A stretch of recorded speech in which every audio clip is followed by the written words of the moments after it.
Shalom, saudara yang kasih dalam Tuhan. Selamat berjumpa kembali dengan saya, James Damping. Mulai pada saat ini saya akan membuka ruang tanya jawab bagi kita. Dan saudara-saudara dapat menyampaikan pertanyaan-pertanyaan saudara. Dan kiranya kita boleh mendapatkan jawabannya dari dalam Alkitab. Pertanyaan-pertanyaan yang lain saya akan ambil dari pertanyaan yang muncul pada waktu kelas Alkitab di gereja tempat saya mengembalakan. Juga pertanyaan-pertanyaan dari para mahasiswa di kelas saya, maupun juga pertanyaan-pertanyaan yang saya amati ada dalam kolom-kolom komentar pada channel-channel YouTube, termasuk YouTube saya. Kiranya program ini boleh menjadi berkat bagi kita dan nama Tuhan Yesus dipermuliakan. Mari kita ikuti bersama seri yang pertama mengenai pertanyaan tentang dosa warisan. Nah, di sini ada pertanyaan, saudara. Mengapa dosa orang tua ditanggung oleh anak? Yaitu seperti yang diajarkan dalam doktrin Kristen tentang dosa warisan. Nah, pertanyaan ini itu diajukan baik oleh orang Kristen yang tidak paham dengan ajaran Alkitab tentang hal ini, maupun juga orang-orang non-Kristen. Mereka bingung bagaimana bisa Allah yang adil dan menjatuhkan hukuman kepada seorang anak padahal yang melakukan dosa adalah orang tuanya. Saudara, jawaban di dalam Alkitab adalah bahwa ajaran tentang dosa warisan dalam Alkitab itu bukan berbicara tentang dosa orang tua yang kemudian hukumannya ditanggung oleh anaknya. Bukan. Nah, ini harap kiranya jelas bagi orang Kristen dan juga non-Kristen yang mempertanyakan soal doktrin ini, bahwa ini atau doktrin ini bukan berbicara tentang hukuman yang ditanggungkan kepada seorang anak oleh karena dosa yang dilakukan oleh orang tuanya. Bukan ini yang dimaksud dengan dosa warisan. Juga dosa warisan bukan mengenai hukuman terhadap suatu dosa. Bukan berbicara mengenai hukuman oleh karena ada seseorang melakukan dosa dan Tuhan menghukum yang bersangkutan, atau apalagi menghukum keturunannya atau anak-anaknya. Sekali lagi tentu bukan ini, dan ini telah menimbulkan banyak salah kaprah dari orang-orang Kristen, apalagi orang-orang non-Kristen. Dosa warisan itu adalah tentang sifat berdosa, atau dapat dikatakan benih dosa yang dimiliki Adam, tentu dengan istrinya Hawa, sejak kejatuhannya ke dalam dosa, peristiwa dalam Kejadian pasal 3. Jadi sejak Adam dan Hawa jatuh ke dalam dosa, maka di dalam diri mereka langsung terdapat potensi berdosa, benih dosa, sifat berdosa. Dan kemudian sifat berdosa ini diwariskan kepada keturunannya atau kepada seluruh umat manusia. Nah, saudara-saudara, ketika Adam jatuh dalam dosa, dia telah menjadi orang berdosa. Dan orang berdosa pasti akan memiliki keturunan dengan membawa sifat berdosa tersebut yang disalurkan melalui gen atau melalui kromosom, karena dia telah menjadi orang berdosa. Maka tentu sifat-sifatnya sebagai orang berdosa terwariskan juga kepada keturunannya, kepada anak-anak cucunya. Sama halnya mungkin dengan kuda. Ya. Ketika kuda melahirkan anaknya, maka anak kuda ini akan mewarisi sifat-sifat kuda dari induknya. Itu pasti. Anak sapi akan mewarisi sifat-sifat sapi dari induknya. Nah, mari kita lihat ayat, misalnya dalam Roma 5 ayat 12, ayat 14, dan ayat 19. Dalam Roma 5 ayat 12, di sana dikatakan, sebab itu sama seperti dosa telah masuk ke dalam dunia oleh satu orang. Jadi ini yang berbicara dosa warisan. Dosa telah masuk ke dalam dunia oleh satu orang, dalam hal ini Adam. Dan oleh dosa itu juga maut, demikianlah maut itu telah menjalar kepada semua orang. Karena semua orang telah berbuat dosa. Nah, ini Roma 5 ayat 12 menerangkan bahwa sifat berdosa itu telah menjalar, atau sifat berdosa itu telah terwariskan kepada anak cucu Adam. Sehingga akibat daripada dosa tersebut adalah kematian. Itu dialami oleh semua orang. Dalam setiap generasi, dalam setiap keturunan, semua mengalami kematian, mengalami maut.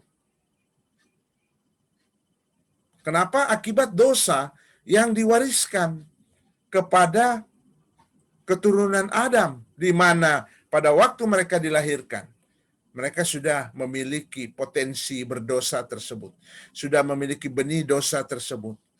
Ketika dia masih bayi saja, dia sudah memiliki sifat berdosa. Walaupun secara moral dia belum melakukan tindakan berdosa, tetapi sifat berdosa sudah ada dalam dirinya. Dan itu dapat terlihat. Bayi yang baru dilahirkan beberapa jam, kalau terlambat diberi susu oleh ibunya, dia sudah bisa akan marah. Dia bisa ngamuk. Teriak dia. Protes dia. Karena terlambat dilayani, terlambat dikasih susu. Saking marahnya, dia bisa sampai muntah-muntah. Ini artinya dia bisa darah tinggi. Nah, ini kenyataan yang kita lihat. Setelah bayi ini kemudian bertumbuh beberapa bulan atau 1 tahun, dan dia melihat ada anak tetangga datang ke rumahnya atau lewat di rumahnya dan menggunakan sendal pakai lampu dan berbunyi, ya, sendal anak-anak itu, maka dia mulai nangis. Dia mulai iri hati. Dia pengen mengambil sendal temannya itu. Atau ada tetangganya punya mainan baru. Dia merasa iri hati dan mau merampas mainan itu. Dari mana dia tahu rasa iri hati? Tidak ada orang tua yang mengajarkan iri hati kepada anak-anaknya. Tetapi anak-anak secara alami, mereka akhirnya mulai timbul dalam hati mereka pikiran-pikiran jahat seperti iri hati, seperti memarahi temannya karena temannya memiliki sesuatu barang yang tidak ada padanya. Atau setelah beberapa tahun, 2 tahun, 3 tahun, dia udah tahu menyimpan sesuatu, merahasiakan sesuatu. Antara lain dia sudah bisa berdusta walaupun tidak ada orang tua di dunia ini mengajarkan anaknya dari kecil untuk berbohong. Tetapi anak akan dengan sendirinya tahu berbohong. Dan semakin dia bertumbuh dewasa, dia akan semakin pintar untuk melakukan dosa. Dia semakin pintar melakukan dosa. Mengapa? Karena dosa itu secara naturnya sudah ada di dalam dirinya. Potensi berdosa itu. Semakin dia bertumbuh, berkembang, semakin dia mungkin banyak pergaulan, dia memiliki perkawanan dengan teman-teman yang kurang baik, maka sudah tentu itu akan mempengaruhi dia dan dengan cepat dia akan mengikuti juga kelakuan dari teman-temannya itu. Kenapa? Karena memang di dalam dirinya ada itu. Ada. Dan inilah yang dimaksud dengan dosa warisan yang telah menjalar beserta akibatnya seperti kematian. Dan ini masuk ke dalam dunia oleh satu orang, yaitu Adam. Karena kita semua keturunan dari benih Adam. Berikut Roma 5 ayat 14. Sungguh pun demikian maut telah berkuasa dari zaman Adam sampai kepada zaman Musa, juga atas mereka yang tidak berbuat dosa dengan cara yang sama seperti yang telah dibuat oleh Adam, yang adalah gambaran Dia yang akan datang. Nah, di sini kita lihat bahwa memang ayat ini berbicara tentang maut telah berkuasa dari zaman Adam sampai kepada zaman Musa. Juga atas mereka atau atas kita yang tidak berbuat dosa dengan cara yang sama yang dilakukan Adam, namun kita semua mengalami akibatnya. Nah, sekarang bayi misalnya, orang bertanya tentang bayi yang dilahirkan, dia belum melakukan dosa perbuatan, dosa moral, tetapi ada bayi yang meninggal. Kenapa? Nah, ini akibat di dalam dirinya sudah ada benih dosa. Di dalam dirinya sudah ada sifat-sifat berdosa. Walaupun bayi tersebut belum melakukan dosa perbuatan, tetapi benih dosa itu sudah ada di dalam diri bayi tersebut.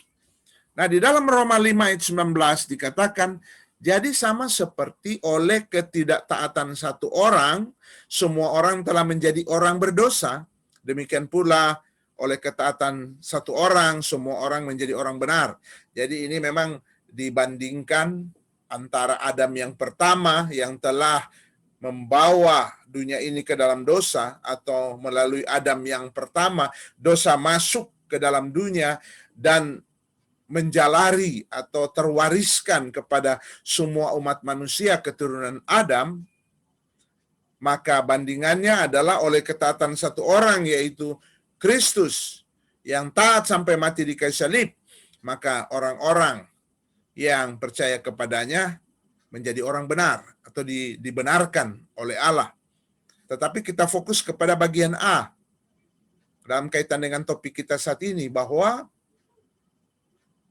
ayat ini menekankan bahwa ketidaktaatan satu orang, yaitu Adam, maka semua orang telah menjadi orang berdosa, menjadi orang berdosa. Gitu. Jadi bukan bicara tentang hukuman Allah terhadap keturunannya, bukan, tetapi secara otomatis itu konsekuensi logis bahwa orang berdosa akan menurunkan anak cucunya sebagai orang-orang berdosa. Artinya orang-orang yang memiliki sifat berdosa bahkan sebelum mereka dapat melakukan dosa perbuatan. Nah, ini jelas dalam Roma 5 ayat 19. Jadi dari 3 ayat ini kita melihat bahwa dosa warisan tidak ada hubungan dengan hukuman Tuhan terhadap dosa, perbuatan dosa maksudnya.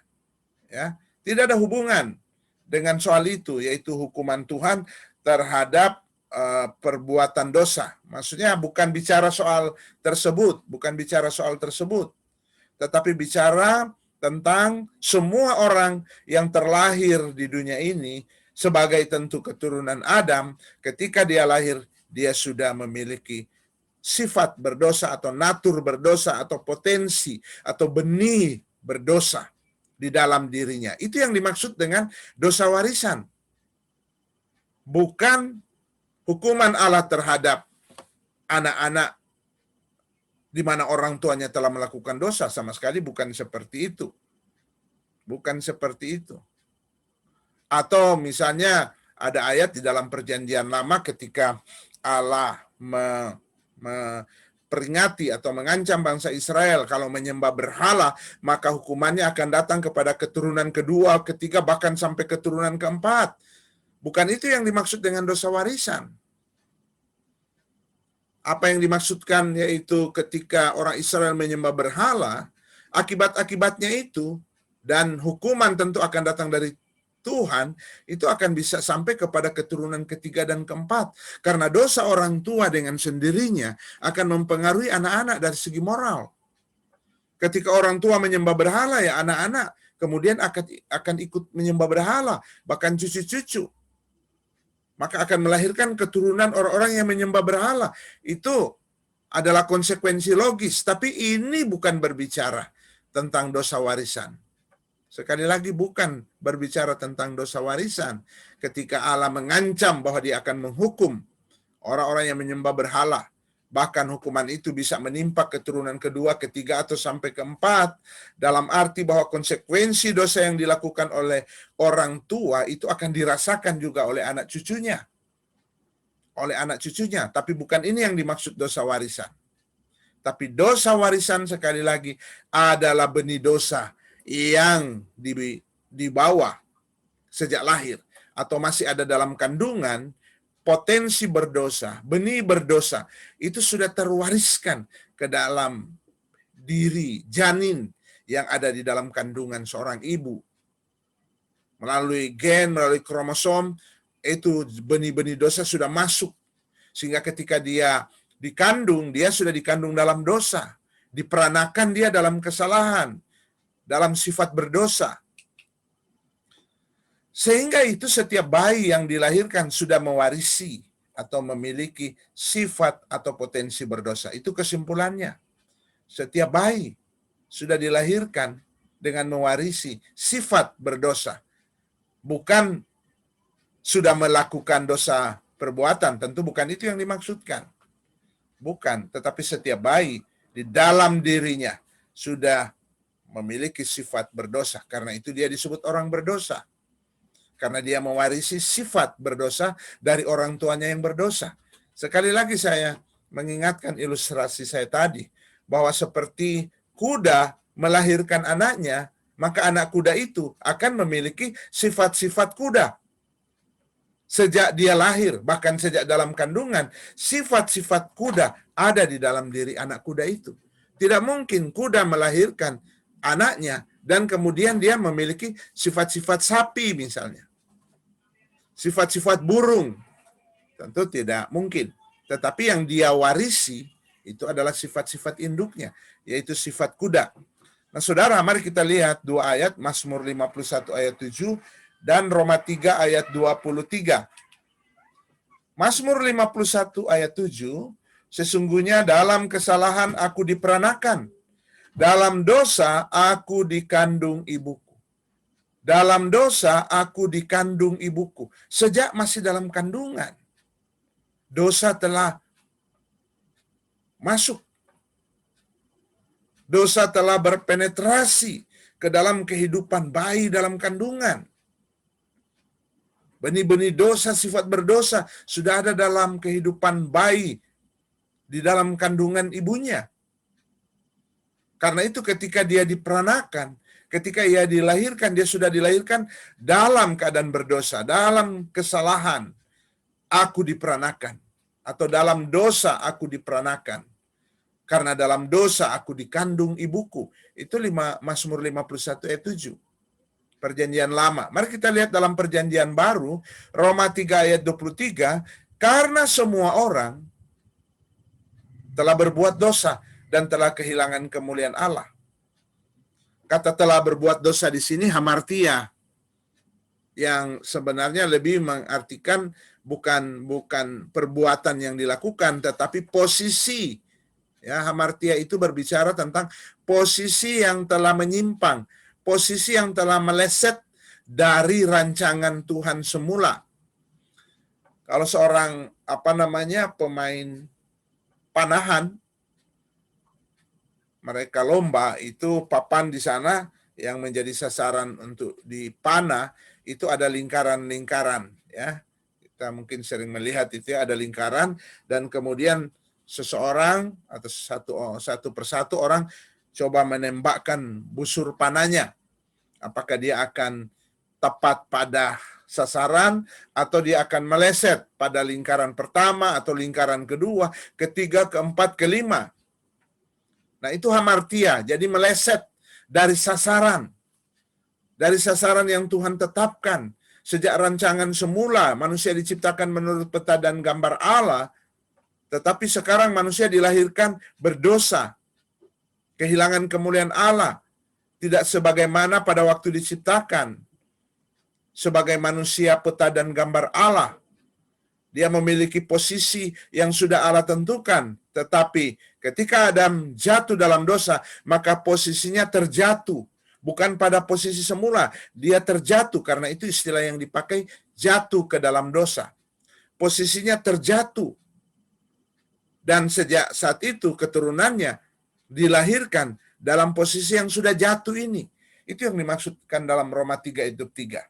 Semua orang telah berbuat dosa. Dalam arti itu. Nah, kalau bicara semua orang, berarti termasuk bayi. Jadi terjemahan memang yang pas dimaksudkan dengan sesuai dengan bahasa aslinya, yaitu semua orang berbuat dosa gitu, atau semua orang memiliki sifat berdosa begitu. Semua orang telah memiliki sifat berdosa, termasuk bayi tentunya. Jadi kata semua orang di sini, semua orang tentu bayi juga adalah orang. Bayi yang baru lahir 1 hari atau beberapa jam juga adalah orang. Berarti dia adalah orang berdosa, maksudnya begitu. Dia adalah orang berdosa. Bukan dia telah melakukan dosa perbuatan, bukan, tapi statusnya dia sebagai orang berdosa. Dengan demikian, Alkitab menentang teori bahwa semua manusia lahir dalam keadaan suci tanpa dosa. Ada banyak teori tentang itu ya. Kalau dalam dunia pendidikan, misalnya John Locke memperkenalkan teori tabula rasa, di mana manusia dilahirkan seperti kertas kosong, dan nanti lingkungan atau kita yang akan memberi catatan di dalam kertas kosong itu, apakah catatan itu baik atau catatan itu buruk. Ada yang mengajarkan bahwa setiap bayi yang dilahirkan dalam keadaan suci, nanti lingkungan yang akan mempengaruhinya. Tentu dalam hal ini dapat dikatakan kalau dari segi moral, maka itu benar.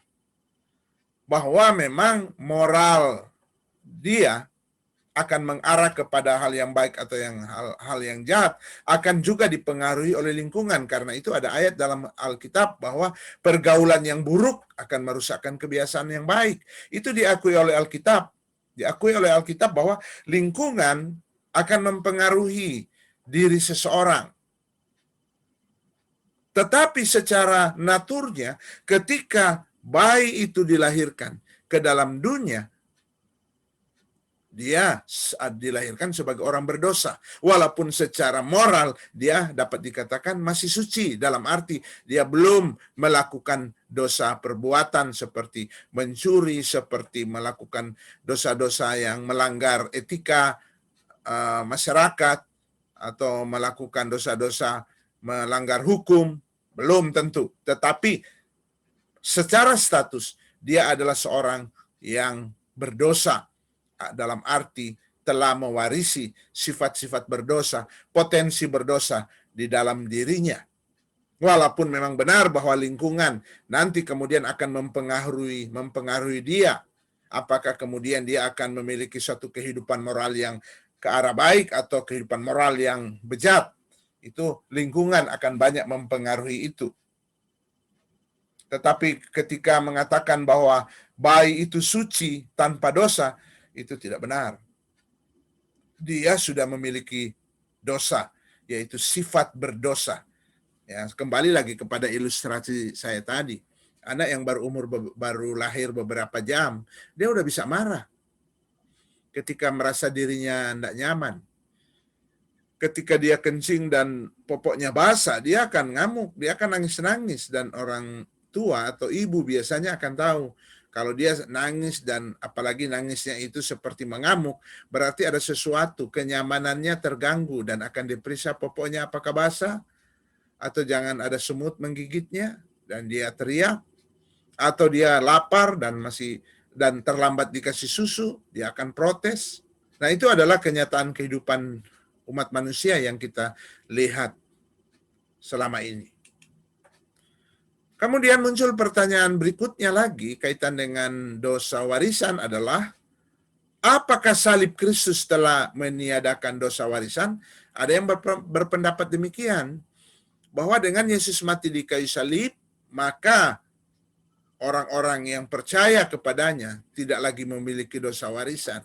Saya kira ini oleh karena pemahaman yang keliru terhadap konsep dosa warisan, sehingga berpandangan bahwa salib Kristus telah meniadakan dosa warisan bagi orang yang percaya. Buktinya orang percaya masih saja bisa jatuh dalam dosa. Kenapa? Karena di dalam dirinya masih ada sifat berdosa. Kalau kita melihat misalnya kitab Roma, ketika Paulus menjelaskan tentang keselamatan dalam Roma mulai pasal 1, pasal 2, sampai pasal 5, sampai ayat 11, pasal 5 ayat 11, mulai Roma 5 ayat 12, sampai Roma pasal 7, dia berbicara tentang orang yang sudah diselamatkan, tetapi masih bergumul dengan dosa perbuatan dalam kehidupannya. Nah, kalau begitu apa maksudnya salib Kristus? Apa yang ditiadakan oleh salib Kristus? Nah, di dalam Alkitab dikatakan bahwa Yesus menyerahkan dirinya tersalib adalah untuk menanggung hukuman akibat dosa-dosa kita. Perhatikan di sini, akibat dosa-dosa kita, bukan penyebab yang ditiadakan oleh salib Kristus, yaitu dosa warisan. Bukan, tetapi akibat daripada dosa-dosa kita, baik itu dosa warisan maupun dosa perbuatan, yaitu hukuman kekal di lautan api, inilah yang ditiadakan oleh Tuhan Yesus. Hukuman kekal di lautan api inilah, hukuman menerima murka Allah inilah yang ditanggung oleh Yesus di kayu salib bagi orang-orang yang percaya dan menerima Dia. Bukan meniadakan penyebab, yaitu dosa warisan. Oleh karena itu, anak-anak Tuhan juga masih sering jatuh di dalam dosa, karena masih ada sifat berdosa di dalam diri anak Tuhan yang sudah ditebus itu. Di dalam diri anak Tuhan yang sudah diselamatkan, secara status dia sudah orang kudus, tetapi secara praktis dalam kehidupannya masih ada sifat-sifat berdosa. Salib Kristus tidak meniadakan dosa warisan tadi, yaitu sifat berdosa itu. Meskipun memang dalam diri orang percaya ada sifat ilahi yang diberikan. Ya, ada kodrat ilahi menurut surat Petrus yang diberikan, sehingga itu di dalam diri orang percaya ada dua keinginan yang berperang dalam Roma pasal 8. Keinginan daging kah atau keinginan roh berperang. Keinginan daging ini akibat dosa warisan yang kita sudah miliki sejak dari dalam kandungan, menimbulkan keinginan-keinginan berdosa. Tetapi ketika seseorang menerima Yesus sebagai Tuhan dan Juru Selamatnya, dia bukan hanya diselamatkan, tetapi dia juga mendapatkan kodrat baru, kodrat ilahi, yang memunculkan keinginan roh di dalam diri orang percaya. Karena itu dalam diri orang percaya ada dua keinginan yang berperang. Dan yang menang ya tergantung yang mana, tentu yang kuat. Kalau ada ilustrasi, walaupun ilustrasi ini hanyalah ilustrasi yang praktis ya, mungkin kalau kita gali secara teologi, ilustrasi ini tidak dapat memuat unsur teologinya ya, yang secara dalam itu. Tetapi untuk menolong kita melihat bagaimana kehidupan anak Tuhan, itu ada ilustrasi yang mengatakan bahwa ada seorang bapak katanya memelihara 2 ekor anjing, satu berwarna hitam, satu berwarna putih. Kemudian teman dari bapak ini bertanya kepada dia, "Pak, kalau berkelahi siapa yang menang? Anjing yang hitam atau anjing yang putih?" Dan bapak ini menjawab seperti ini, "Yang banyak saya beri makan." Artinya kalau minggu ini yang banyak diberi makan oleh bapak ini adalah anjing hitam, maka ketika mereka berkelahi, yang hitam yang akan menang. Kalau minggu berikutnya yang banyak diberi makan oleh bapak ini adalah anjing warna putih, maka ketika berkelahi, anjing yang putih akan menang.